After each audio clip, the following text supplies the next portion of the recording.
let's get into it. I was hoping, here's Councillor Hewitt here. Okay. So we're on to the Corporate Strategic Committee recommendations. All right, well, I'm happy to take it as read. I think probably to pull out what I consider one of our more notable discussions would have had to be the regional economic strategy discussion, and certainly councillors had a lot of input into this. Input concerns, for me, the addition of the digital communications broadband rollout to be included in that strategy was integral. It's digital communications enhancement is integral to health and safety, to nutrient management, to tourism. It's win-win for all communities. So I was really pleased to support that being added into our endorsement, subject to that addition, and the State Highway 2 upgrade, which was obviously put in there as well. And other than that, I'm happy to take any questions. Mr. Chairman. Right. I did have a query, but I've spoken to Leanne about it. Number 6, requests staff to provide a report with recommendations on the future of the Maori Committee for consideration at the 28th September meeting. I originally thought that had been voted down. Leanne explained to me that this was the resolution, but the recommendations will go through to that committee meeting, but they won't be adopted until the incoming council, or there'll be recommendations to the incoming council rather than... It's great. Yeah, because Dr. Marker was concerned that he wouldn't have the ability to consider that report at that time. So that is the situation. We'll get a report with some options on the 28th, and then they fire through to the new council. So my recollection is that Dr. Marker was concerned about the ability for that committee to take any decisions, and so recommendations from staff around some options will be provided, and then it will be over to the committee whether they want to make a specific recommendation on the future of the Māori Committee on the 28th, or whether to simply leave all of those options on the table for the incoming council to consider. Okay, I'm all right with that. And with number 7, again, it's only a recommendation that Finance, Audit and Risk Subcommittee is established as a committee reporting direct to Council. If, in fact, the membership is only part of the Council plus an independent member, then I repeat my concern that it will result in re-debate of matters at council meetings because there's losing the fundamental opportunity for double debate. But however, be that as may. My last question is, endorses the Regional Economic Development Strategy and Action Plan. That is the one that's in here as an attachment? Chairman, through you, what was attached with your papers for this meeting is the revised version, and I draw councillors' attention to page 301, and we have had added in, since you last saw this document, 3 actions. One is 4.2, support the timely implementation of... Hang on, let's find it, because I couldn't find any changes. So 301 of your papers. So you have a table. The second action on there, 4.2, which is essentially support the strategic initiatives of the Regional Land Transport Plan. 4.2.1, support the combined approach with Tairāwhiti to achieve significant upgrades of State Highway 2 between Napier and Opotiki. Yeah.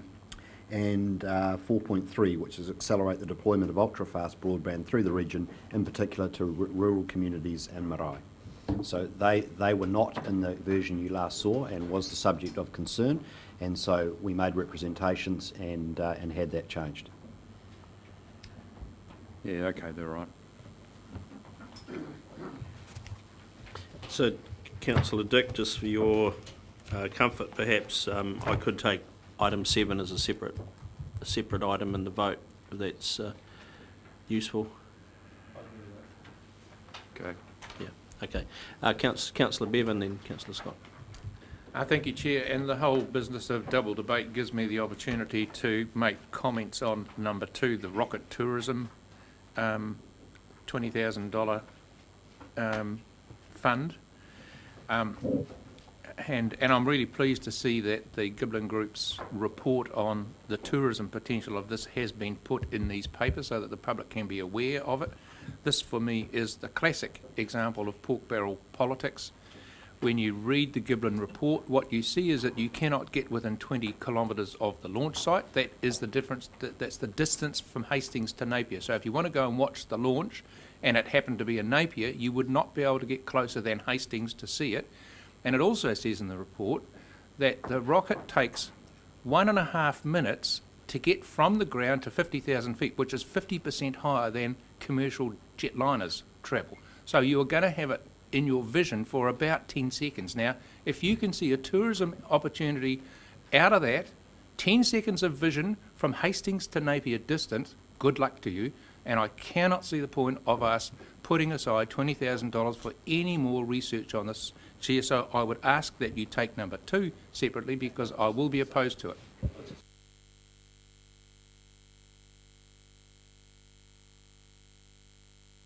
Mr. Chairman, I think that's the whole point of the committee decisions all being back, they're made in committee, then come back to council. We do have, under this, full means of double debating, do we not?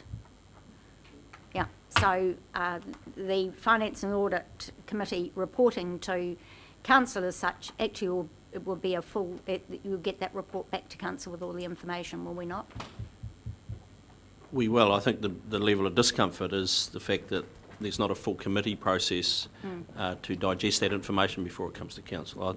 I'm hearing that's the issue, but the vote will determine that, Councillor Scott. Yeah, but there is no intention of just putting in a broad thing that there was a recommendation with no information behind the recommendation.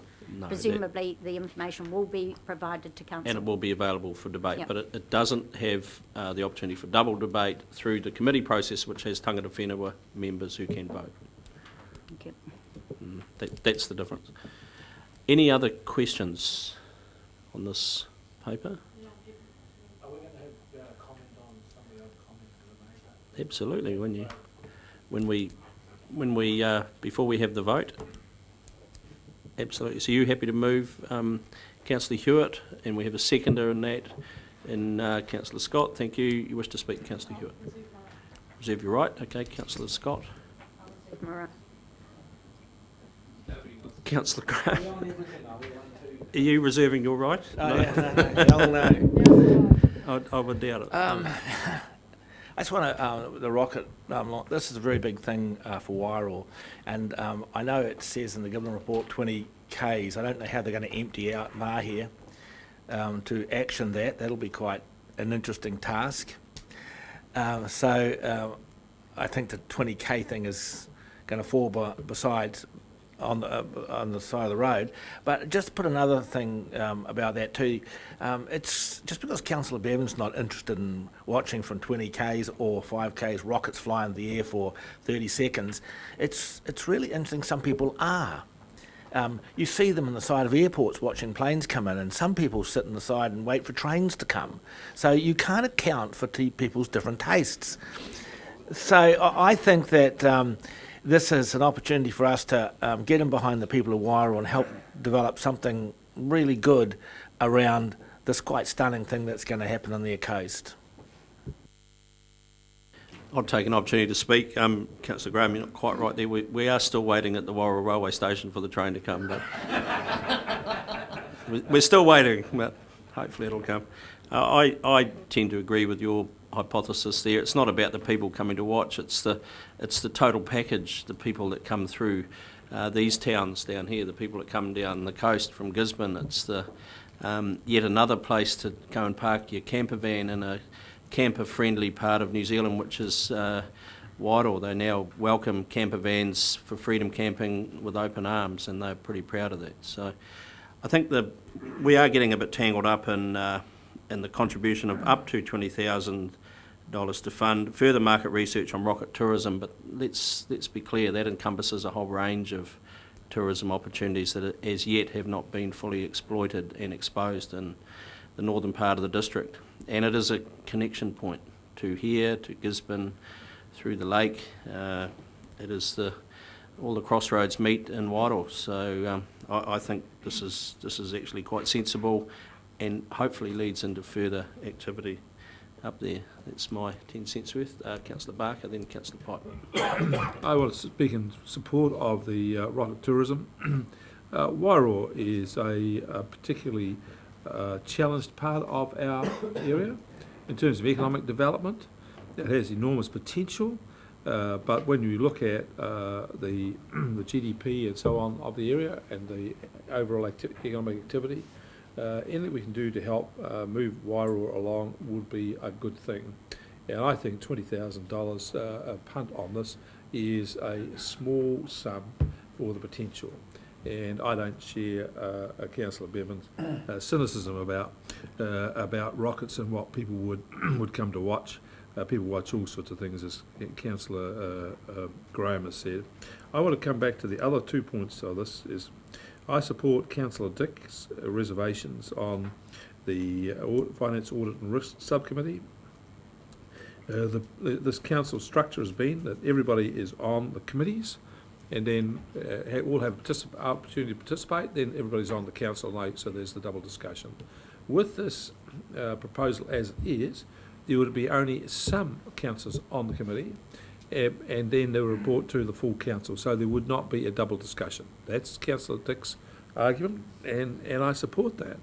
I agree with this thing. Now, when we're going to make a change, my view, there needs to be a cogent case to argue for change. And in my view, there has been no cogent case argued for change, other than it seems to look a bit neater. Well, that isn't a compelling argument. So if there is an argument to change it, let's hear it as a cogent argument. I would want to know people to list what the benefits of the change are, as opposed to the current regime. I'd want to know what the problems were with the current regime and how these would be addressed. We've never had that, so I think we should argue for the status quo. With item 6, about the future role of the Māori Committee, I voted against this at the previous meeting, and I'll vote against it again. My view is that we have yet as a council to fully grapple with our relationship with tangata whenua. We have large natural groupings who have passed through a treaty settlement, and their mandate, which was talked about the other time in the discussion, was a mandate to negotiate a treaty settlement with the Crown. That's what their mandate was that narrow. It wasn't necessarily across the whole gamut of all issues.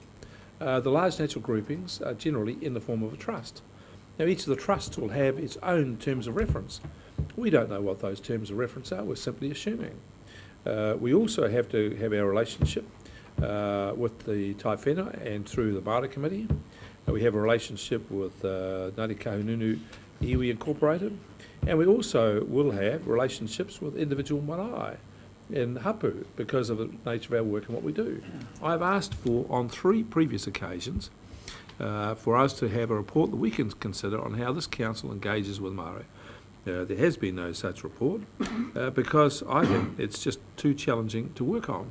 What I worry about this proposal is that we as a council are setting ourselves up to tell iwi, tangata whenua, what the structures are that we're going to have with them. When I think it should be a two-way process. That the Māori Committee, the RPC and other iwi institutions need to sort out a resolve for themselves how they wish to engage with Council, and then we engage at that point. This, in my view, is a conversation that needs to be ongoing and take a long-term view about. Any rush decision will be a bad decision, in my view, and a decision to be made on the 28th of September is setting ourselves up for a rushed decision. I do not understand why we have to be putting timelines like this on it. I'm quite happy with the thing to roll along as it is until we get a consensus of how we want to do it forward rather than push it. So I'm going to vote against item 6, and I want you to put that as a separate item as well, please. So I'll be firm on that. Thank you. Mr. Chairman, I've had another look at these items in the Matariki plan. Could we deal with that separately too? Because I need to make a comment.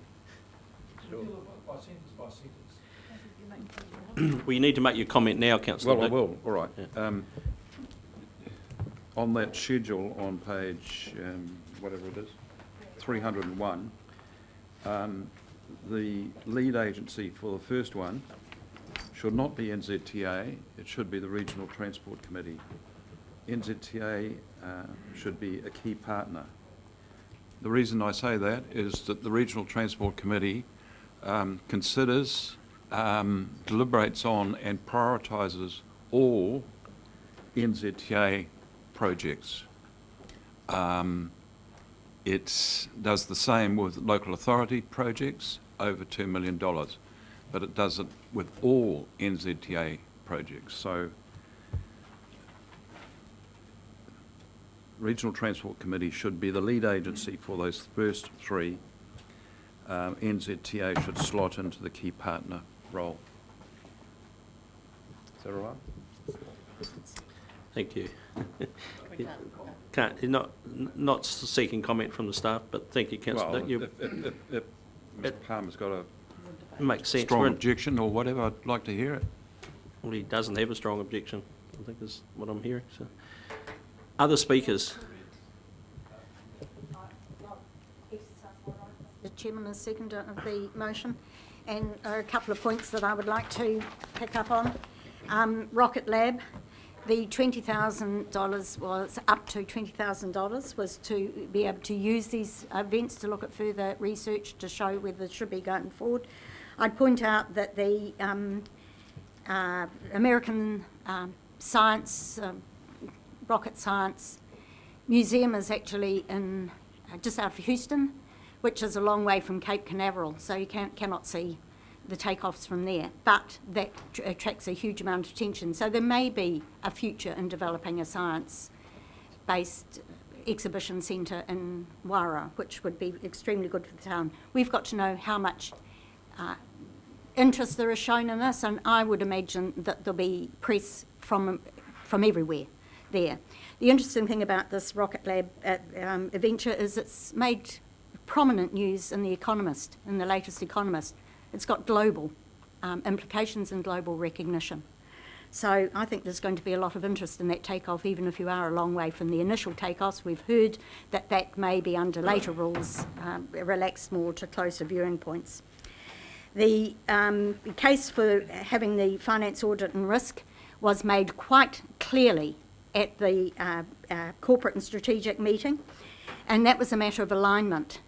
At the moment, that does not align with the corporate and strategic. Consequently, we can have a gap before it could go through that committee and then come back to council.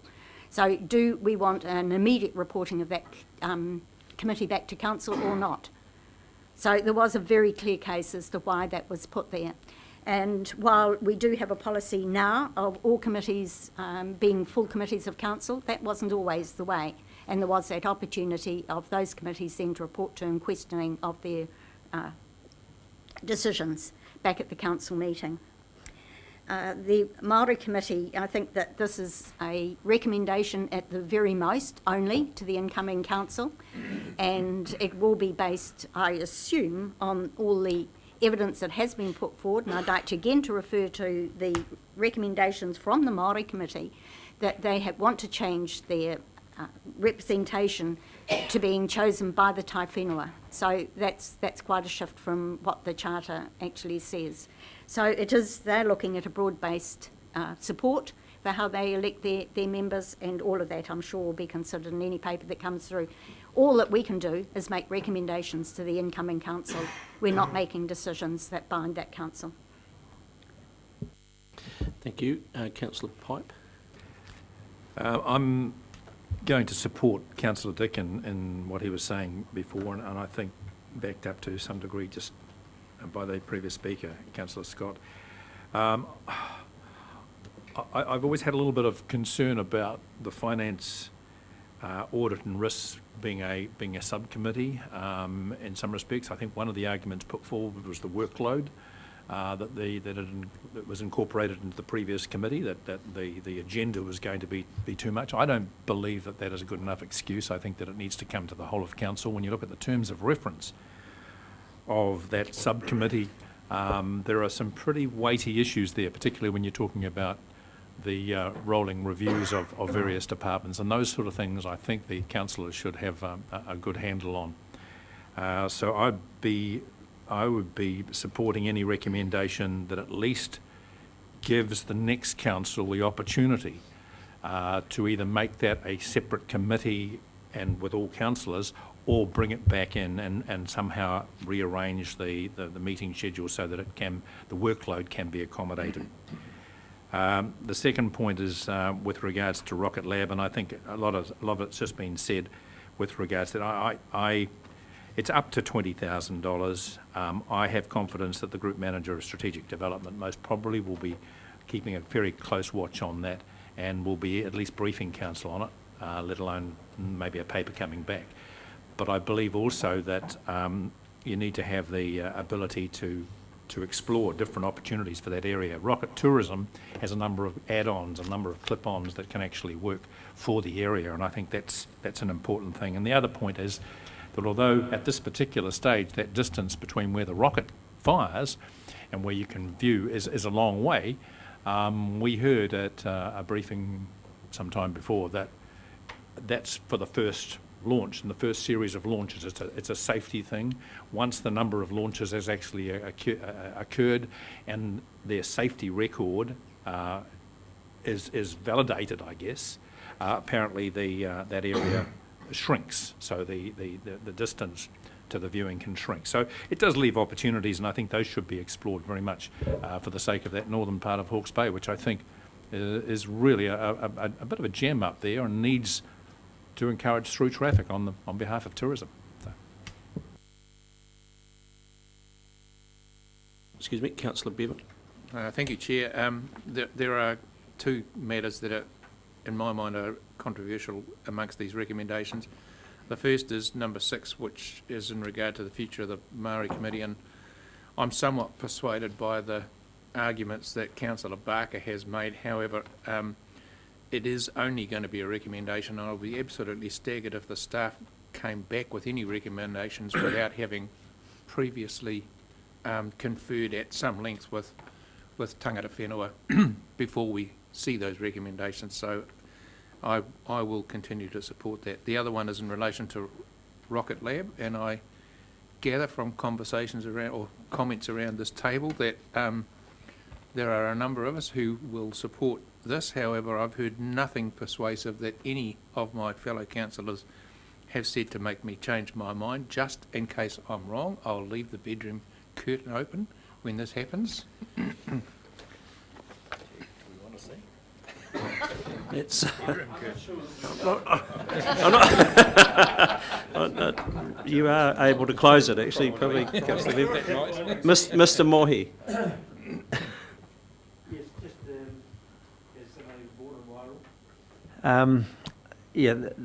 And also on the tourism board, I think the whole prospect of the lab being at Mahia will open up opportunities throughout the whole of the Wairau area that are, as a place that's sort of hidden away, and the fact that there will be this publicity there will open up those opportunities. So it's almost like another donation to the tourism board to further expand their things there. One of the rumours going around, however, was that there would be councillors on the first rocket, but I'm not sure about that. On the outside or the inside? Just behind the curtains. Just in terms of the ongoing Māori committee, 7 of the claimant groups, which have their entirety inside the Hawke's Bay Regional Council, things are going to change over the next 5 or 6 years. And Councillor Barker, who's involved in some of the treaty groups outside of Kahungunu, well aware that the politics will roll around. And some of the frustrations I heard yesterday from the co-chair of the Regional Planning Committee was that because they're sort of 3 or 4 years down the track, they're getting a little bit frustrated that everybody else is not catching up. And of course, you can only go as fast as the Minister of Treaty Settlements will allow. So even the tai whenauas themselves may morph into something else, but nobody knows where it is. But it's a very positive space to be in from Māori point of view, given that over the next 3 or 4 years, a total of $350 million will come into the rohe. So they'll be demanding, if I can use that word in a very soft sense, various places within the business and council, and nobody knows what that is. Thank you. You wish to sum up, Councillor Hewitt? This is the most robust debate we've had on the Corporate and Strategic Committee during the whole term.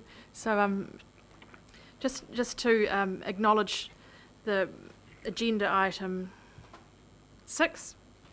The reason that the Maori Committee was not discussed at the Corporate and Strategic Committee, it was discussed between Mr Palmer and myself prior to, was that the Maori Committee had a meeting the day before, and it would have been hugely disrespectful if that discussion had have been dumped on the Corporate and Strategic Committee work table without having gone through the Maori Committee before. So I've got complete assurance from the staff that yes, that will absolutely be part of the discussions that will be making up the paper on the 28th of September. I think that, well, I look forward to seeing where you come to with that. In terms of the economic development plan, I just make the comment that we had 414 pages, and I'm talking, I don't know how many inches here, of material delivered to us last Friday or Saturday, and it might be helpful if the staff flagged if there are changes to papers that we have worked through several times before. You know, there's a page number and just like it's page 301.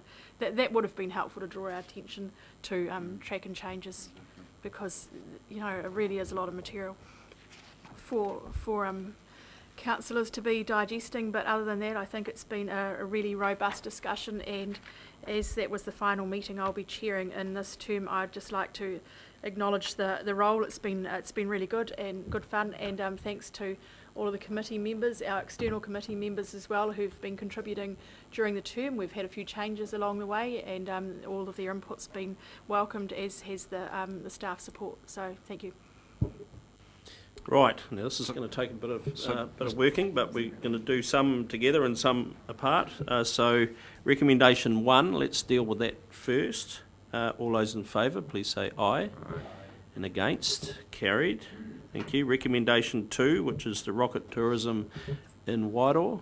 All those in favour, please say aye. Aye. And against? No. Carried. Thank you. 3, 4 and 5, I'll put them together. All those in favour, please say aye. Aye. And against? Carried. Item 6, or recommendation 6 I should say, which is the recommendations on the future role of the Māori Committee. All those in favour, please say aye. Aye. And against? No. So show of hands, those in favour. And against. And that is also carried, thank you.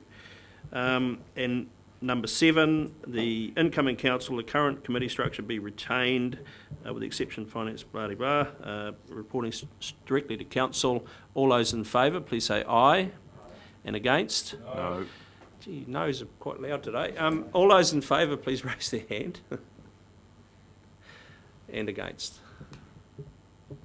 And that too is carried. Thank you. Okay, 8 and 9.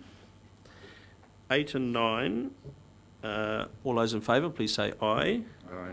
And against. Carried. Now number 10, we'll take that separately. Well, Mr Chairman, can you take an amendment at this stage? Not at this late stage. All right, well, I'll have to vote against it. Okay.